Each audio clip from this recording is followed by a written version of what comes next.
Everyone, welcome to our post-match press conference.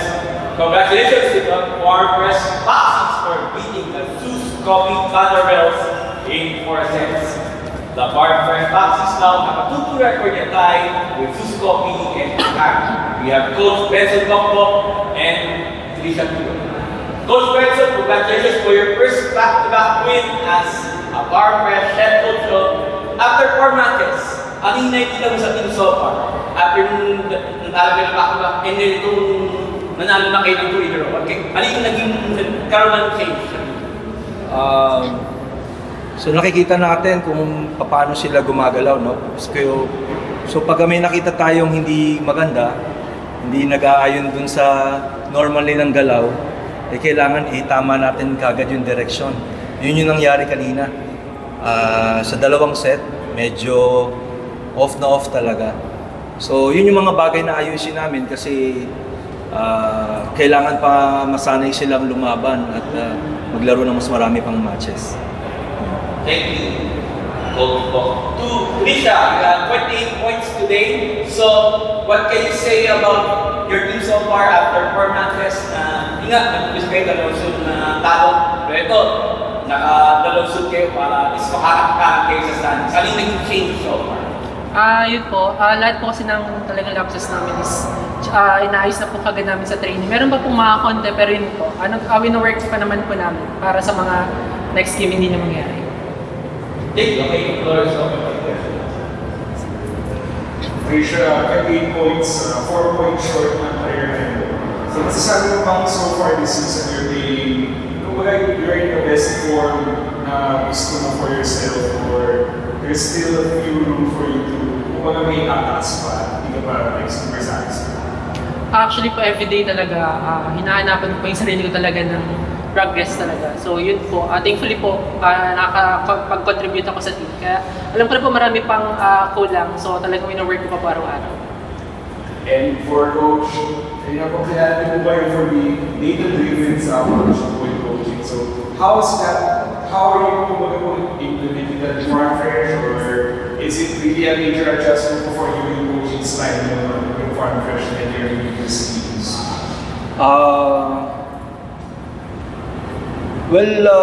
Yung pagpasok ko,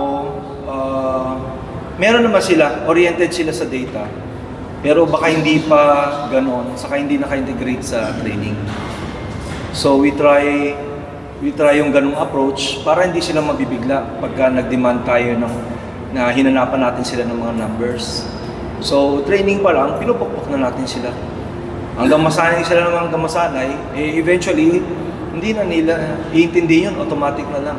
Lalabas na lang yun, tapos makikita mo na lang yun. Puro positive lahat ng mangyayari.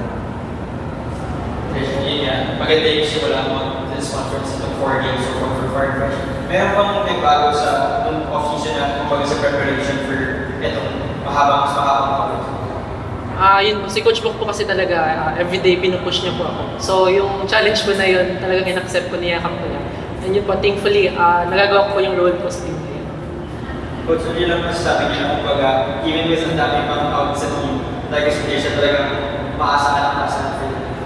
Yeah, hopefully dumami pa. Yun yung wino-work on natin. We're trying to bring everyone to that level na pinapasok ni Trisha.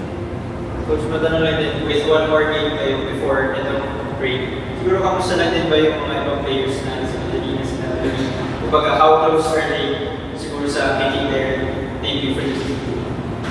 Yung mga wala pa yun. Next year pa. Siguro ang closest early next year. So ito lang talaga. Trisha, ano lang feeling to play against former teammates, former coach din, first time since na nagkaiwalay kayo, so medyo bittersweet right away, or happy lang to see them also on the other side? Masaya po, tapos excited din nga. Since kasama ko pa sila before, kahit pa paano alam ko rin po yung paano sila maglaro. So malaking bagay po yun na apply ko po sa game namin. Trisha, so namas pa lang kayo ni Coach Bok. So, kumusta naman ang transition so far? Kumusta yung transition so far, Coach Bok? masasabi? Masaya po kasi yun nga po si Coach Bok talaga is numbers talaga. So ngayon po nakikita namin yung bawat ginagalaw namin through numbers. Kaya alam po namin kung ano po yung kulang. Kung saan po talaga kami mag-focus everything. Congratulations, Coach Bok and Trisha. Thank you. So much po. Thank you.